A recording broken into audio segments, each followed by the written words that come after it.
Coming back to Korea, the probe into the bribery list scandal is picking up a head of steam. Prosecutors have begun interrogating key aides to the recently deceased businessman Sung Woan, whose suicide note triggered the high-profile scandal. Our Park Jun gives us the details.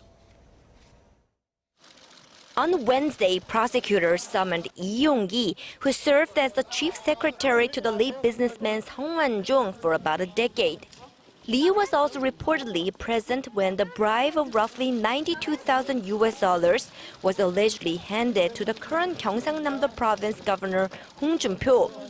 The summons comes after prosecutors arrested another of Sung's close aides, Park Jun, in the early hours of Wednesday morning following an interrogation that went deep into the night. Park, a former executive member of Sung's company, Keangnam Enterprises, was arrested without a warrant for emergency purposes on suspicion of destroying evidence. Park allegedly turned off surveillance cameras and hid company documents when prosecutors raided the company's offices last month and a second time last week.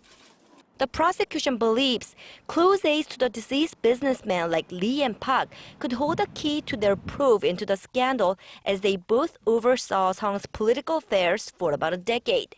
With the investigation speeding up, high-profile ruling party politicians on the businessman's bribery list are expected to be summoned for questioning soon.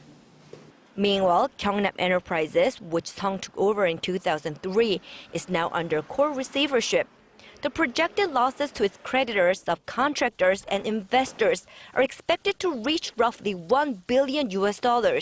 According to financial industry sources, a total of 17 financial institutions have lent a combined $1.24 billion to the now insolvent company.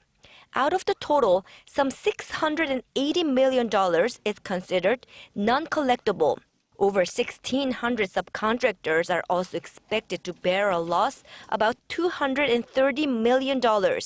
With Keangnam Enterprises delisted from the stock market last week, individual and institutional investors lost about $110 million. Park Jun, Arirang News.